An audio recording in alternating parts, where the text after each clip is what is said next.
سب سے اعلیٰ درجے کا اسلام کیا ہے؟ من سلم المسلمون من لسانہ و یدہ۔ زندگی میں یہ طے کر لو، کوئی کتنا ہی تمہیں دکھ پہنچائے، کوئی کتنا ہی تمہاری بےعزتی کرے، چپ ہو جاؤ، سہ جاؤ۔ مرنے والے کی کیا عزت، کیا ذلت، میں نے تو مر کے دیکھا ہے، اور مجھے یہ حدیث سمجھ میں آئی ہے بڑی اچھی طرح، موتو قبل ان تموتو، کہ مرنے سے پہلے مر جاؤ۔ اس وقت اگر میں مر جاتا تو مجھے کوئی گالیاں دیتا تو مجھے کیا نقصان تھا، اور مجھے کوئی نعرے لگاتا میرے لیے تو میرا کیا نفع تھا۔ تو مرنے سے پہلے مر جاؤ۔ کوئی تمہیں برا بھلا کہے تو تمہارا کیا نقصان ہے، تمہیں کوئی واہ واہ نعرے لگائے تمہیں کیا نفع ہے۔ اگر اللہ راضی ہے تو مرد آباد اور زندہ آباد سے بے نیاز ہو۔ ابو ذر رضی اللہ تعالیٰ عنہ کو ایک آدمی نے گالیاں دی تو انہوں نے فرمایا، بیٹا ایک گھاٹی آگے آ رہی ہے، اس میں گر گیا تو جو کچھ کہہ رہے ہو اس سے بھی زیادہ کا حقدار ہوں، اور اگر پار ہو گیا تو تیری گالیوں سے مجھے کوئی فرق نہیں پڑتا ہے۔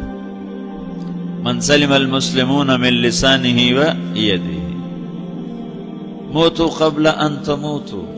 چونکہ آج کل اخلاق ہیں انتقامی، معاف کرنے والے اخلاق ہیں نہیں، انتقامی اخلاق ہیں۔ ہمارا معاشرہ انتقامی ہے، اچھا کرو گے تو ہم اچھا کریں گے، برا کرو گے تو ہم برا کریں گے، جیسا کہو گے ویسا ہم سے سنو گے۔ یہ ہمارا ماحول ہے، یہ ہمارا۔ ایک ماں کہہ رہی تھی دوسری ماں کو، میرے پترا کدی کسی نے واسطے سلام نہیں کیتا، بڑے فخر سے کہہ رہی ہے، ہمارے اپنے گاؤں کی بدوا، میرے پترا کدی نہیں کسی نے واسطے سلام کیتا، مائی جڑا کرے انہوں کریں دیں، جڑا نہ کرے انہوں پوچھ دے ہی کوئی نہیں۔ یہ وہ فخر سے کہہ رہی۔ جو سب سے بڑا عیب ہے وہ سب سے بڑا فخر بنا ہو۔ میرے پترا کدی نہیں کسی نے واسطے سلام کیتا۔ جب ماں باپ نے یہ سبق دیا تو اولاد کا کیا قصور ہے؟ ہمارا معاشرہ انتقامی ہے، ایک کی 10 سنانے کا ماحول ہے، تو آپ 100 کی ایک بھی نہ سناؤ۔ احنف بن قیس رضی اللہ تعالیٰ عنہ پہ ایک آدمی نے چڑھائی کر کے لگا، ایک سناؤ گے نا تو 10 سنو گے میری طرف سے۔ تو احنف بن قیس کہنے لگے، بھائی تو مجھے 100 بھی سنائے گا نا تو میری طرف سے ایک بھی تو نہیں سنے گی۔ ایک آدمی ان کی بڑی بےزتی کر رہا تھا اور وہ چل رہے تھے اور وہ 100 گالیاں بک رہا ہے۔ جب آ گیا نا قریب شہر تو کہنے لگے، دیکھا میرا قبیلہ یہاں رہتا ہے، اگر کسی نے سن لیا نا تو تیری بڑی دھلائی کر دے گا، تو نے جو مجھے گالیاں دینی میں کھڑا ہوں یہیں تو دے لے، تو اپنا سارا زور پورا کر لے تاکہ آگے تجھے کوئی تکلیف نہ پہنچا دے میری وجہ سے۔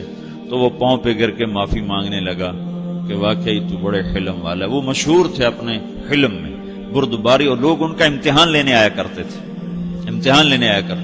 کہ بھئی کوئی ہے جو احنف کو غصہ دلا دے، تو لوگ ناکام ہو جاتے تھے، ان کو غصہ نہیں آتا۔ ایسے ایک عرب سردار گزرا معن بن زائدہ، وہ بھی اپنے حلم میں بڑے مشہور تھے۔ ایک دفعہ لوگوں میں شرط لگ گئی کہ کوئی ہے معن بن زائدہ کو غصہ دلائے تو ہم اس کو انعام دیں گے۔ تو ایک شاعر نے کہا، میں غصہ دلاتا ہوں، تم دیکھنا ایسے سیخ پا ہو جائے گا جیسے جانور۔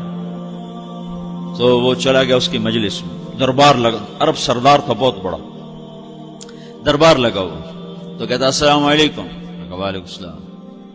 تو معن بن زائدہ پر ایک دور بڑے فقر کا گزرا تھا، پھر اللہ نے اس کو بہت بڑی سرداری دی، بنو عباس کا بہت بڑا یہ وزیر گورنر تھا۔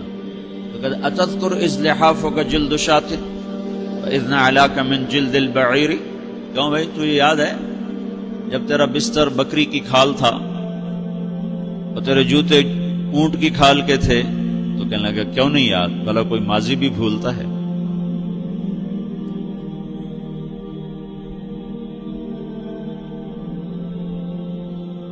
تو وہ کہنے لگا پہلا وار تو خطا گیا، کہ فسبحان الذی اعطاک ملکا وعلمک الجلوس علی السریر۔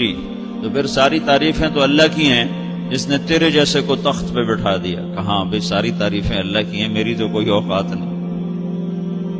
تو کہنے لگا سأرحل عن دیار انت فیہا وان جار الزمان علی الفقیر، جہاں تیرے جیسا حکمران ہو وہاں مجھے رہنا گوارا ہی نہیں ہے، میں یہاں سے چھوڑ کے نکل جاؤں گا چاہے کتنی تکلیف اٹھاؤں۔ بڑے دربار میں یہ ایک گورنر اور وزیر سے بات ہو رہی ہے، تو وہ کہتا ہے اچھا بھائی اگر تو ہمارے پاس رہے گا تو ہم تیرا اکرام کریں گے، اور اگر تو جانا چاہتا ہے تو پھر رافقت کا سلام، تو وہ یہ بار بھی خالی گیا تو کہنے لگا فجد لی ابن ناقصۃ بمال،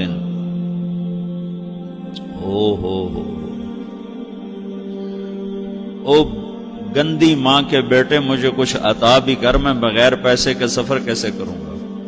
عرب کو کسی کو بھی ماں کی گالی دے دینا پھر عرب سردار ہو. فجد لی ابن ناقصۃ بمال، بری ماں کے بیٹے مجھے کچھ پیسے بھی دے، میں نے جانا ہے. میں کہا بھائی اس کو 3000 دے دیا جائے. اللہ تو کہنے لگا قلیل ما آتیتنی و انی لأطمع منک فی الکثیر، یہ تو بہت تھوڑا تو نے دیا ہے، مجھے اور دے. کہا اچھا بھائی 3000 اور دے دو. تو وہ شاعر کی بھی آنکھیں پھٹ گئیں. کہنے لگا اب ٹھہر جا ٹھہر جا، اب میں تیری اصل تجھے بتاتا ہوں. سألت اللہ ان یبکیک ذخرا فما لک فی البریۃ من نذیر، میں اللہ سے دعا کرتا ہوں اللہ تیرے جیسوں کو سلامت رکھے، تیرے جیسا دنیا میں کسی ماں نے جنا ہی کوئی نہیں. فمنک الجود والافضال حقا وفضل یدیک کالبحر الغزیر، تو ہی سخی ہے، تو ہی کریم ہے، اور سمندر بھی تیری سخاوت کے آگے کچھ نہیں ہے.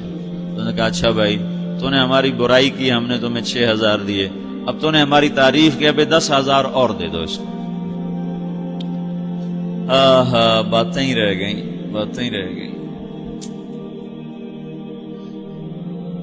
کہاں سے لائیں ایسے لوگ؟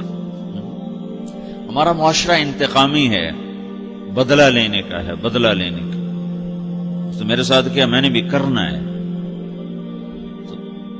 اعلیٰ درجے کا اسلام یہ سکھا رہا نہیں چپ ہو جاؤ، سلام مت بن جاؤ، سلامتی بن جاؤ، سلامتی کی علامت بن جاؤ. من سلم المسلمون من لسانہ ویدہ. اب وہ سوال کرتا ہے یا رسول اللہ ای الایمان افضل، سب سے اعلیٰ درجے کا ایمان کیا ہے؟ اسلام کیا ہے؟ کلمہ، نماز، روزہ، حج، زکات. اعلیٰ درجے کا اسلام کیا ہے؟ من سلم المسلمون من لسانہ و یدہ. یہ اخلاق کا ادنا درجہ ہے، ادنا درجہ ہے. ادنا درجے پر پہنچ کر آپ اسلام میں اعلیٰ درجے پر آ سکتے ہیں. وہ سوال کرتا ہے ایمان کیا ہے؟ تو آپ نے کہا اللہ پر، فرشتوں پر، کتابوں پر، رسولوں پر، موت کے بعد کی زندگی پر، تقدیر پر.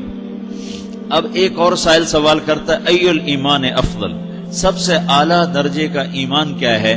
تو آپ نے فرمایا حسن الاخلاق، اچھے اخلاق سب سے اعلیٰ درجے کا ایمان ہے.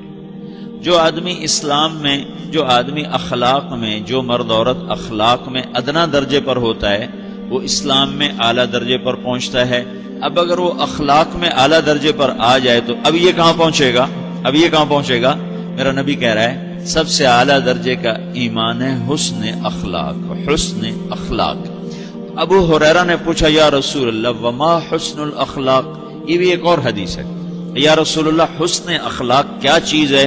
تو آپ نے 3 چیزیں فرمائی، تصل من قطعک وتعطی من حرمک وتعفو عمن ظلمک.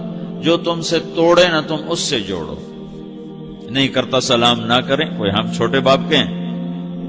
ہم تو کبھی بھی نہ کریں، ہم تو کبھی بھی نہ منہ تھوکیں بھی نہیں ہم تو میرا نبی کہہ رہا ہے جو توڑے تم اس سے جوڑو، جو محروم کرے اسے عطا کرو، جو زیادتی کرے اس سے درگزر کرو.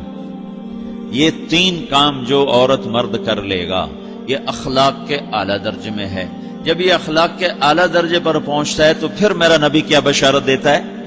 ادنا درجے پر پہنچ کر تو اعلیٰ مسلمان کی بشارت ہے، اور اخلاق میں اعلیٰ درجے پر پہنچ کر میرا نبی کہتا ہے کاد الحلیم ان یکون نبیا، اعلیٰ اخلاق والا بس نبی بنتے بنتے رہ جاتا ہے.